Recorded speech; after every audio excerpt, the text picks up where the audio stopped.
सहारनपुर में सदर बाजार पुलिस को बुधवार को बड़ी सफलता हाथ लगी है। पुलिस टीम थाना सदर बाजार व आबकारी विभाग ने अवैध अंग्रेजी शराब से भरा ट्रक पकड़ा है, जिससे 357 पेटी अंग्रेजी शराब बरामद की गई है। पुलिस के अनुसार पंजाब के चंडीगढ़ से सहारनपुर लाई जा रही थी शराब। पुलिस ने ट्रक चालक को गिरफ्तार कर लिया है। पूरे मामले का खुलासा बुधवार को थाना सदर बाजार में जिलाधिकारी डॉक्टर दिनेश चंद्र व एसपी सिटी अभिमन्यु मांगलिक द्वारा किया गया। कल से हम लोगों को इस प्रकार के संकेत मिल रहे थे कि कोई इस प्रकार का अवैध जो माल है वो बाहर जाने वाला है। उसी क्रम में मेरे द्वारा भी इनको कल अलर्ट किया गया था शाम को, और ये रात में बहुत अच्छी रिकवरी हुई है, जिसमें 357 पेटी इंपीरियल ब्लू जो चंडीगढ़ से यहाँ पर आई है, इसको पकड़ा गया है। इस टीम जिन लोगों ने भी, विशेष रूप से चौकी प्रभारी हसनपुर, आबकारी निरीक्षक शैलेंद्र और जिला आबकारी अधिकारी और उनकी पूरी टीम को मैं साधुवाद देता हूँ, बधाई देता हूँ कि उन्होंने एक बहुत अच्छा कार्य किया है जो जनहित का कार्य है। साथ ही मुझे ये भी संज्ञान में आया कि इस ट्रक को अन्य विभाग ने ही पकड़ा था, लेकिन समन्वय उसने अन्य विभाग से नहीं बनाया, तो इसको भी गंभीरता से लिया जाएगा और इस पर पृथक से कार्रवाई की जाएगी कि उन्होंने यदि ये इस प्रकार का चीज़ें पकड़ी थी तो समन्वय बैठाकर एक दूसरे के साथ कार्य करना चाहिए था।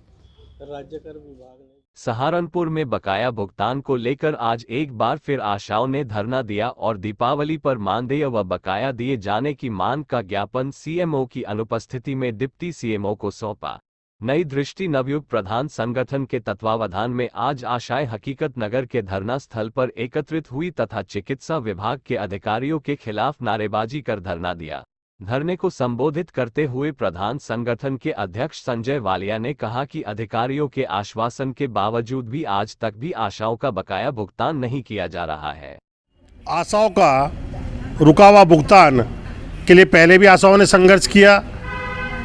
2 ब्लॉक की आशाओं का पैसा तो काफ़ी हद तक गिरने का काम हुआ, ब्लॉक पुआर का और ब्लॉक ननौत्ता का, लेकिन बाकी जो 9 ब्लॉक हैं उनकी आशाओं का भुगतान नहीं हो रहा है।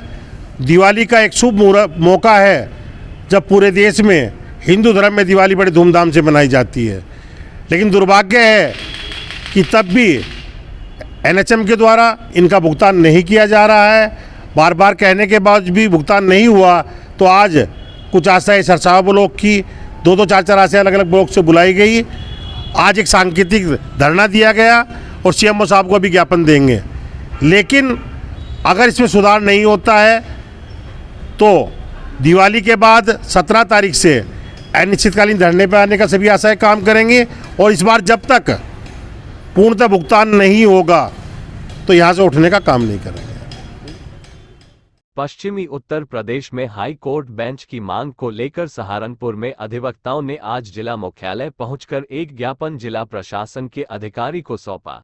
अधिवक्ताओं ने कहा, हम अपनी इस मांग को पुरजोर से उठा रहे, चुनाव का समय भी नजदीक है, जिससे हमें उम्मीद है कि हमारी मांग को जल्द ही पूरा कर दिया जाएगा। केवल और केवल एक ही मांग इस ज्ञापन के माध्यम से करते हैं कि पश्चिमी उत्तर प्रदेश की जनता के साथ अब तक का जो अन्याय हो रहा है, यहाँ से 800 किलोमीटर दूर हमें न्याय के लिए जाना होता है, और सरकार की नीति सस्ता और सुलभ न्याय दिलाने की है। एक तरफ आप ग्राम न्यायालय की स्थापना कर रहे हैं, दूसरी तरफ आप विकेंद्रीकरण की बात करते हैं, और पता नहीं क्या वजूहात हैं कि पश्चिम उत्तर प्रदेश में खंडपीठ की स्थापना नहीं हो रही है।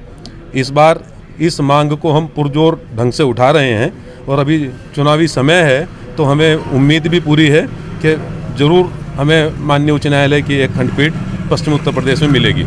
इसके लिए ये कहेंगे, देखिए इस बार जो हमारे मेंबर पार्लियामेंट हैं पश्चिम के, मेरठ से राजेंद्र अग्रवाल साहब और ये आपके मुजफ्फरनगर से संजीव बालियान साहब, उन्होंने भी इसका समर्थन किया है और माननीय प्रधानमंत्री से मिलने का समय भी मांगा है। तो जिस दिन समय मिल जाएगा और वकीलों का प्रतिनिधिमंडल जाएगा तो उसी दिन इस पर हाँ हो जाएगी। और अगर ये कार्रवाई